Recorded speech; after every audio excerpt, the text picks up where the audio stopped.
Watch out! Quinn cried. She held out her hands to stop Fred from collapsing into her, but all Quinn could see was the needle protruding from his skin. If Fred fell onto the floor, it would push the needle deep into his body and be difficult to extract. She jumped forward and wrapped her arms around Fred's torso. They toppled over onto the tile floor with a hard thud. Fred moaned in pain above her. Quinn reached upward and ran her hands down his arms and back. Are you all right? Did the needle push in too far? Instead of answering her, Fred stared into Quinn's eyes. Quinn realized their position at that moment. They were on the floor, with their faces so close together that they almost kissed. Quinn tried to speak, but she couldn't form the words. She tried to look away from Fred's eyes, but then stared into his full lips. Be professional, Quinn thought to herself. But God, he is so handsome. Another groan of pain from Fred shook her out of her romantic daydream.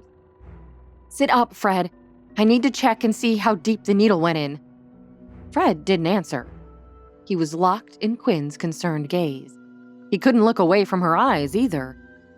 He was lost in them. She's the most beautiful woman I have ever seen, Fred thought. Quinn's voice shook him from his thoughts. Fred, can you hear me? The needle didn't drive into your neck, did it? Fred mumbled. He tried to move, but only twitched and moaned at the shock of pain. Sit up, Quinn motioned him backward. Fred eased back to the wall behind him with Quinn's help.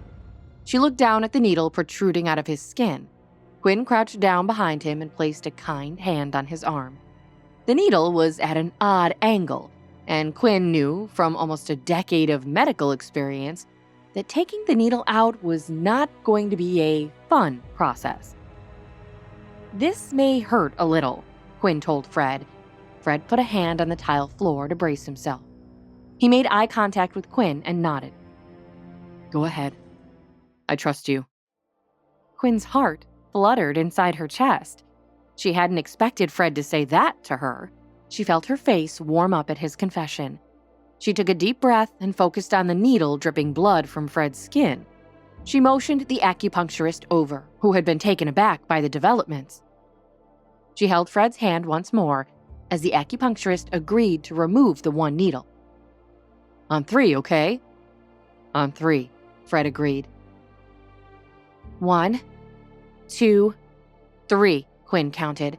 On the last number, the acupuncturist removed the needle from the back of Fred's neck in a swift movement. Fred winced at the pain. Quinn grabbed a piece of gauze and held it over Fred's wound to stop the blood. She reached up and smoothed his hair back. I'm sorry about that. Fred tilted his head and gazed into her eyes. It's okay.